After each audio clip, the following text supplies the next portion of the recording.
And we sent him to swim with dolphins, but when he got there, we'd swapped him for sharks. Yeah. This is Ricky Gervais at his absolute funniest. And some of these moments are almost too hilarious to believe. Right, it's another thing about having pictures of Hitler on your phone, right? I've got an iWatch, and sometimes the screen, it just throws up random photos on your phone. So I can be in a meeting and just baby Hitler pops up on the phone. And I can see that is that your kid? No, it's no. It's Hitler. Ricky Gervais makes a hilarious point about time travel and why taking out baby Hitler is hard. I'd kill him when he was a baby, and I think, how could you couldn't. Have you seen how cute Hitler was as a baby? I've never seen Hitler's baby. Right, You have it? Yeah, no, right. Look at this, right? Oh, there it is, right. Look how cute Go over there. There you go. Hitler was as a little baby, yeah. right? Ricky Gervais reveals the hilariously honest reason why he is not worried about ruining his perfect ending. Do you feel like you're risking it by doing more David Brent? No, I've already been paid. Oh, okay, great. So that was smart. It's not a problem. A bold internet troll tried to insult his hit show, but Ricky fired back with the ultimate reality check. The other day, someone said, the American version of The Office is more successful than yours. How does that make you feel? And I answered, rich. There you go. There you go. Ricky discovers that women secretly find him attractive, but his reaction is absolutely priceless and hilarious. That's not a good thing. That's not a compliment. Because that means, if it's secretly fancy, that means they're ashamed of it. Why do they even admit it? I mean, how did they get it out of them? Who do you fancy? Was it under interrogation? Was it like Jack Bauer saying, who do you fancy? Okay, it's Ricky Gervais. Ellen confronts Ricky about missing her show previously, and his excuse is the most savage and hilarious lie ever. Is it because you really couldn't be here, or? No. I was giving blood at the orphanage. Oh, okay. All right. I mean, I'm running out of blood. Yeah. Ricky reveals a handsome old photo of himself looking very slim and explains exactly what happened right after. After that video was shot, I discovered pizza. I said, right, I've got that on film. Right, let's eat. Let's eat now for the next 20 years. Ricky shares a disgustingly hilarious story about a waiter making the absolute worst noise at a fancy dinner. That we were in a restaurant in San Francisco, a lovely restaurant, and the waiter kept doing this. And I kept looking at him, and James was going, he doesn't know why you're looking at him. Well, he should know. I want to stop doing that. It's all horrible. Ricky Gervais shows off his bizarre bathtub selfies, and his response to being called horrifying is absolutely hilarious. Those are horrifying. You've got to stop doing that. I think I've got a gift. Yeah. I've been blessed. Yes. Ricky pitches a wild idea to recreate his iconic bathtub photos live on stage with a very unexpected twist for the host. I had a little chat with your producers, and I thought I could do a bath pick here. You want to do a bath I'll do pick? a bath pick live, bath pick, yeah. Oh, so you're going to do one, yeah. But I want you to do one too. When confronted about a wild rumor involving a bell and his anatomy, Ricky delivers the perfect comeback. The references were golf, you playing golf, and your penis. Does that ring a bell? What? Does what ring a bell? Yeah. It's a good party trick. Get me a bell and I'll do my best. David asks Ricky about his preferred alcohol on set, and his completely unhinged answer makes perfect sense. In distilled spirits, what's your preference? I like whiskey, but when I'm working, well, see, I only drink beer when I'm working, like it's a soft drink. A conversation about casting little people takes such a weird turn that David questions his entire show. Warwick comes to us, who was in extras, and who's 3'6". He's a dwarf. He is a dwarf. I think there's 300 types of dwarfism. Is this on television, this show? David struggled to remember a simple menu item before Ricky steps in with a savage old man roast. What's he going to be like in a couple of years? Because Because the last part of it usually is faster. Dover Soul. Dover Soul. There you go. What Grandad? Dover Soul. Ricky Gervais explains the hilarious reason why people finally started to love his brutal award show Well, joke. because the first time I did it, like 10 years ago, the sort of press, particularly the industry press in America, was like, why is he saying these awful things to the most beautiful people? You know, and then by the 5th time, right, they were going, good, give it to him, we're sick of celebrities.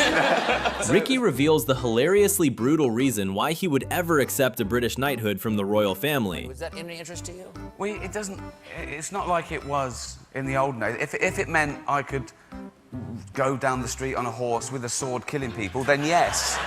But it's nothing, it's nothing now. You can't do badge and stuff like that, and you get like a badge. Give me a big sword and a horse, then I'll take it. You know what I mean? Watch Ricky deliver the ultimate mic drop moment when asked to defend his atheism during a television interview. So basically, you believe in, you deny one less God than I do. You don't believe in 2,999 gods, and I don't believe in just one more. right. Ricky uses a brilliant analogy about destroying books to explain the exact difference between science and religion. You see, if we take something like any fiction, any holy book in any other fiction, and destroyed it, okay, in 1,000 years' time, that wouldn't come back just as it was. Whereas if we took every science book, right, and every fact, and destroyed them all, in 1,000 years, they'd all be back, because all the same tests would be the same result. Ricky Gervais had the most savage and hilarious response when asked what he would have done if he hosted the Oscars. People on Twitter, it was trending, people saying, oh, what would have happened if Ricky had been hosting it? And I said, nothing, because I wouldn't have made a joke about his wife's hair. I'd have made a joke about her boyfriend. Ricky shares the hilarious wardrobe malfunction he faced right before receiving his Hollywood Walk of Fame star. When I had to go and get that star in Hollywood, I tried on every suit, nowhere near. No. The jackets were all right, but the trousers, forget it. So I had to buy a pair of jeans on the day and went along in God's sake. jeans. It's just, I just want... I wear tracksuits because they're nearly pajamas. Do you know what I mean? Yeah. Ricky explains his uncontrollable urge to say exactly what people tell him he is not allowed to say. If someone doesn't want you to say something for any reason, I go, well, I think I've got to say that then. I think I'll have a go. Yeah. It's like do not press this button. You gotta press the button. Yeah. Gordon Ramsay asks Ricky to review a soup mix with the most outrageous and questionable name ever. Okay, this one, you like soups, don't you? Yeah, yeah. Okay, so it's a cock-flavoured bouillon. Cock flavour. Excellent. Oh, God. Slurp it up. The great taste of cock. Ricky delivers the absolute perfect punchline after tasting a bizarrely named vodka shot with Gordon. Now, the trouble with that's very old spunk. That's that spunk that's been hanging around for quite some time. How would you promote the Danish shot of spunk vodka? That's the best spunk I've ever tasted. Ricky compares the Golden Globes to the Oscars in the most savagely accurate way possible. The Golden Globes are to the Oscars what Kim Kardashian is to Kate Middleton, basically. What? Bit louder, bit trashier, bit drunker, and more easily bought. Ricky finally meets Johnny Depp on stage and asks him the one question everyone was thinking about his movie. I want to ask you a question. It's real. You can have some. Just checking. Yeah. And be honest. Are you on recreational drugs? I'm joking. No, that's not the question. And we all know the answer. Have you... Ready? I guess so. Have you seen The Tourist yet? Ricky Gervais goes on a wild rant about alien slugs playing chess and completely forgets the original topic. Like beating people at chess in 30 seconds. Done. What a fucking fast slug. You never know, do you? What was the question? Do you believe in UFOs? Ricky describes his extreme and hilarious reaction to a waiter making annoying noises at a fancy restaurant. We were in a restaurant in San Francisco, and the waiter, every time he sort of came out we were eating, he kept going, and I was going, oh, like that.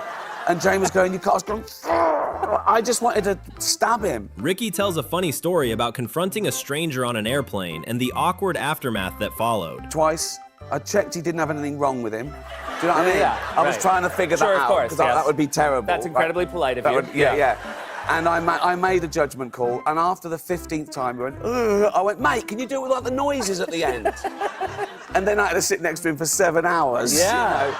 Ricky reveals his brutally honest and hilarious opinion about the facial features of a famous British actor. I time like for that him. there was a stain that looks like Kenneth Branagh, a water Yeah. stain, and your Yeah. character points out that he Any can't stain. even draw. No, any Kenneth stain Branagh. looks like Kenneth Branagh. He has no discernible features at all. So, It never occurred to me until that moment. Yeah. Ricky shares his hilarious thoughts on the famous fairy tale and points out a very creepy detail. What's Snow White got to do with it? What was the advert that they put in Craigslist? Tall young girl wanted to live with 7 middle-aged dwarves. No questions asked. What is going on? That is a little bizarre. A fan asks for the best thing to say during a hug, and Ricky delivers an absolutely perfect answer. I've changed it now, actually. During the hug, I've changed my mind. What is it now? The now it's going to be, why are we both carrying cucumbers in our pockets?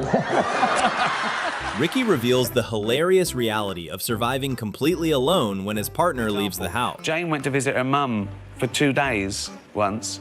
The boiler went. I didn't know where the switches were. I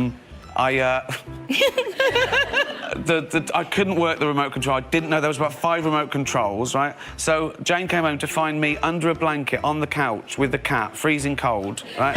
It was like she was away for 2 days and it was like Castaway. Ricky points out a hilarious flaw in how severely overweight people ignore the obvious warning signs. So when they were weighing themselves and they had to get the neighbour in to tell them what the scale said, wasn't that a clue? If you can't... I mean, my penis is small, but I can still see it, but...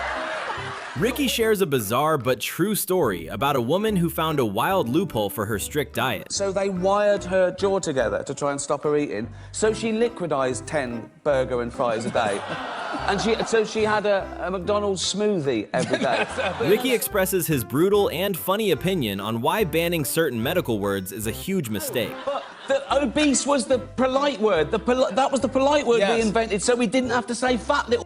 Oh, no, that's But don't ban the word. Go for a run. That's all I'm saying.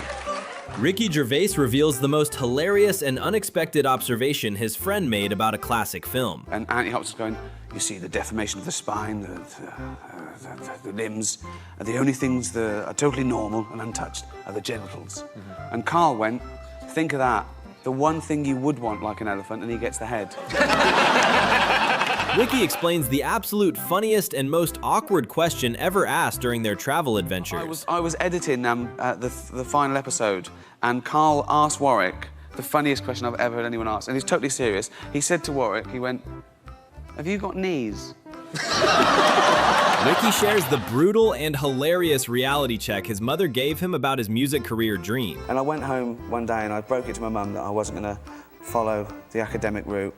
And she was disappointed. And she said, why? I said, because I want to be a pop star. She said, pop star is another word for junkie. Ricky reveals his ultimate secret technique for looking busy at work while doing absolutely nothing. But then I remember working out that if you walked around with a couple of bits of paper, you could be either on the way to the photocopier or the way back. But I walked about 9 miles a day. It's ridiculous. Ricky reveals the completely unhinged and hilarious answer he gave during a standard interview. If your house was on fire and you could only say 3 things, what would they be? And this was towards the end of the interview, and it was just so... And I went, my cat, I've got a cat. I said, my salamander, I've got a pet salamander, I was thinking to... And I went, 3? She went, yeah. I said, one of the twins. Ricky hilariously explains the fundamental difference between American ambition and British laziness. Well, I remember learning when I did that's the thing about Brits, because we try and avoid work. See, in America, no, you're told that you can become the president of the United States, and we're told you don't want to do that. The comedian interrupts a standard question with a completely unprompted and highly inappropriate personal detail. Okay, that's modest, I guess. Yeah. It's modest. How long is your... I'm not asking how long is I'm not. 7 inches. All right, well, listen. The comedian points out a major double standard when society asks couples about having children. They ask me all the time in the press, why don't you have children? Which is a really odd question to ask someone, why don't you have children? Yeah. As opposed to asking people, why do you have Yeah. children? Do you know what I mean? It's like, Ricky brutally roasts human babies by calling them selfish freeloaders right on daytime television. Yes. they're scroungers, aren't they? From day one. Yeah. There's me. Uh-huh. Feed me, Yeah. clothe me. Ricky finds the ultimate and most hilarious loophole in religious rules just to drink more wine. If nonsense is okay, I'm in. Okay, good. And I can drink as much red wine as I want. Right, because it's not wine anymore. It's not wine anymore. I'm absolutely off my on the blood of Christ. Ricky shares his brilliant strategy for surviving long award shows with a perfect callback joke. They say, do you want to hand one out? And I always say yes, because I know that'll be a break and I'll get backstage and have a beer, because it's 3 hours without a beer watching it. So basically, blood of Christ. That's all I'd say. Done. Ricky reveals his brand new Guinness World Record and makes a hilarious guess about what it is for. And since I last saw you, congratulations, because you are now a record breaker. Like, you're in the Guinness Book of Records. Yes, yeah. They don't know for what yet. Just clapping it. Yeah. Reading's fattest man. Ricky shares the incredible milestone he achieved and the brutally honest response he got online. So they tweeted it saying that the most money taken ever at a single gig, right? And I retweeted it, and the first comment was, just shows you charge too much. Ricky comes up with a hilarious excuse to avoid making a funny face and makes a bold claim about his look. Oh no, I've got a beard. That's not fair. What do you mean? Well, you've got a big, pudgy, naked face. You're gonna win. What are you talking about? This is a normal, No, I'm way too handsome with a beard to do this well. Come on, you can do this. Ricky Gervais shares the hilarious way he knows a joke is ready for the stage, and it involves his girlfriend, Jane. I think of something and I tell it to Jane, and my girlfriend, and she says... So Jane starts. Yeah, first. and she says, please don't say that in public. And that's when you and know I it's know good. I've got something. Ricky Gervais reveals his ultimate secret to a long and happy life, and it involves his favorite food. And people say, oh, if you gave up beer and pizza, you'd live longer. But I only want to live longer to eat more pizza and drink more beer. Is it really living is the question. Exactly, yeah. All right. Ricky talks about his short-lived journey as a musician and exactly how long his famous rock career lasted. I started a band and we got signed and it was over as quick as it started. My rock career was 1 year. 1 year long. The comedian hilariously loses his mind over a passenger wearing noisy jewelry on an airplane flight. I was on a plane once, and some woman was typing. That annoyed me. It's her right. She was typing, but she had bangles. So I was fucking hell. It was like the circus had come to fucking town. I wanted to go and say, just take the bangles off. You know what I mean? It's so I know it's me. Ricky explains the terrifying journey of checking medical symptoms online and jumping to the worst conclusion. So that I Google it, I go put in the symptoms, and the first few are all right. It could be stress, course, could be stress, could be this, could be diet, right? And I go, oh, that's great, that's fine. And then I just push my luck, and number 7, cancer. I go, Jane, I'm dying. You always get the cancer. Ricky reveals a shocking story about a do-it-yourself surgery that leaves the host completely speechless. But I had one on my eyelid, and it looked so I cut it off with a pair of nail scissors, right, and I just thought I was going, I was gnawing through it like that with these little nail scissors, and it was bleeding. I came and I said, I'm bleeding, what did you do? I said, I cut it off with it. She went, are you mad? That could have... Jimmy presents a crazy desert survival question, and Ricky delivers an absolutely legendary answer. If we're in the desert, I would have to get the tools. Yeah, if I would no, get you got one. I get an iPhone and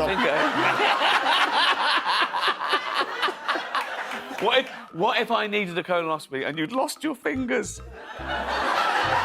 There's only one way to do it. Cut all this. No. Ricky jokes about the struggle of finding the television channel and makes a crazy observation. I always get stuck on the costume jewelry, and then I just... you go through that, you keep going, you go to costume jewelry, eyebrow plucking channel, and you know. And then eventually you find... Osama bin Laden's got a chat show just before yours. It's very good. Ricky reveals his rejected and incredibly controversial opening idea for the big award show. And I was going to come out there with it, just doing that, waving to them, right? And then get to the podium and let it die down and go, too much, right? And then I wanted to look in the crowd and go, it's the wrong crowd, it's just the wrong crowd. And then I was going to say, that's the last time I borrow a suit from Mel Gibson. Conan tries to talk about his tough year off, but Ricky immediately interrupts with a brutal roast. I went through a lot. I've been treated with all kinds of chemicals. Your job last year was growing a beard. Ricky shares his hilarious master plan for dealing with a famous reality star who wants to be president. What if we just told him he got in? Okay. And Okay. Yeah. so he gets up every day, right, and he does a little address, and we go, yeah, it's brilliant, I'm the president, and they're all extras. Right. They're all extras. And he just never knows. He was never president. And we're filming it and watching it. Yeah, exactly. That'd be amazing. Ricky explains a very hilarious British slang term to a completely confused television Her host. lady parts were Oh, seen is that what a tuppence is? Oh, sorry. yeah, her little front garden. I see. Her front garden. The comedian perfectly demonstrates the exact difference between owning a loyal dog and a cat. A dog thinks you're the best thing ever. That's what, anything you do is a That great is idea. true. You say, do you want to go for a walk? He goes, that's the best thing I've ever heard. Yeah. Do you want to go back? Yes, that's the best thing. Whatever you're doing, the dog goes, you're amazing. Yeah. Like, that is a cat goes, what'd you call that? That's awful. Yeah. Ricky reveals his genius and slightly evil method for finding out exactly what jokes will make people the most angry. And most people know that, but it's like some people who, they want to be offended. They go, that's terrible, you shouldn't joke about that. I once tweeted a thing saying, what's the one thing you should never joke about? 1,000 different answers. Ricky shares a brutal joke his brother made at a family funeral that is both dark and hilarious. And he hadn't aged well, right? So he walked up, right, and this old man, he went, hello, boys. And Bob sort of looked at him and recognised him and sort of went, Jesus, like that, right? And then Bob looked around the graveyard and said, is there any point you going home? Ricky reveals his brother's savage response to a police officer during a random security check. And as he did that, his helmet fell off. And out of the helmet fell like 20 cigarettes. And the copper just went, oh, just being nice. He just said to Bob, I bet you always wonder what we kept under our helmets. And Bob went, I knew it wasn't brains. Ricky delivers the ultimate punchline about why he absolutely does not care about dying anymore. That's the best thing about being dead. You don't know about it. It's like being stupid. It's only painful for others. So I don't care. I don't care. Ricky reveals his incredibly dramatic behavior whenever he catches a cold compared to his partner. When I'm ill, Jane's like Florence Nightingale. She's on me all the time, helping me. When Jane's ill, I don't know about it. She gets up, she goes to the doctor, she's back before I'm up. You know what I mean? But when I'm ill, everyone knows about it. Yeah. But I don't think I'll make Christmas. Oh, no. Ricky reveals the hilarious hidden meaning behind why men always whistle in public locker rooms. A man walking around naked whistling, he's basically going, I'm not looking at your That's all the reason is... It's just... Ricky tries to hold the disgusting expression, but ends up giving himself a hilarious medical problem right on stage. That's insane. I'm actually burst a blood vessel. Did you do something? You popped something? I pulled a muscle. You did on that? Oh, God. Oh, my God. Just doing that? How can I say, doctor, how did you do it? I go, well, I did this. Ricky reveals the disturbing secret while trying to make a creepy face in the mirror and completely breaks the host. Thing is, right? Sorry, I'm doing it to myself in the mirror. I know. It turns me on a little bit. Ricky finds a crazy silver lining to a painful situation and makes a shocking confession on national television. Well, that's never happened. Just one of the advantages of having a very small penis. That's not something you brag about. No, you don't brag about that. I hate to boast, but it's pretty tiny. Ricky Gervais shares a shockingly funny and gross story about his early living situation with his girlfriend Jane. I did, and I remember once Jane, half asleep, saying, oh, at least take the dishes out first. Well, you left the dishes in. Well, I'd lift them up and sort of... Ricky delivers a brutally honest answer about his movie promotion tour that leaves the host speechless. Is this the only show you're doing to talk about your film? No. I'm doing every piece of shit telly there is going. fact, it's got so bad, I'm actually wishing you were Alan Titchmarsh. Ricky shares a brilliant but terribly unhealthy master plan to get his vaccine before everyone else. My plan is, right, within the next few months, I'm going to be clinically obese. So I'll be high risk. That I'll walk in and I'll sit down and I go, hello, doctor. And I'll be... Ricky introduces his adorable new rescue cat and immediately ruins the wholesome moment with a dirty joke. I show Jimmy Fallon my pickle. That's... Get in line, buddy. A fan asks Ricky a very important question from the perspective of a dog, and the host absolutely loves it. One dog asked me, you've got a lot of awards, but have you ever found a really good stick? And stuff like Ricky tries to casually bring up a strange pet, and Jimmy responds with an absolutely hilarious observation. Because there was a pet shop and I was looking at all the puppies and kittens and gerbils and hamsters and stuff. Gerbils are great. You know what gerbils are great? You can fit them in your fanny pack. And that's Ricky shares his hilarious thoughts on panic buyers and what they would do in a real emergency. They're the sort of people that if there was a plane crash, they'd start eating other passengers. I'd be going, there's still sandwiches. We've still got some, don't eat this Crackers. Yeah. Ricky explains why his new quarantine hobby is much harder than it looks for someone his age. There's a lot of bending over in badminton because with tennis I can do the thing when I get the ball up, but there's a lot of bending over to pick the shuttlecock up because it doesn't bounce. And I'm getting to that age now where I make a noise when I bend over and have to stand up. Like, oh! So there's a... I do that too.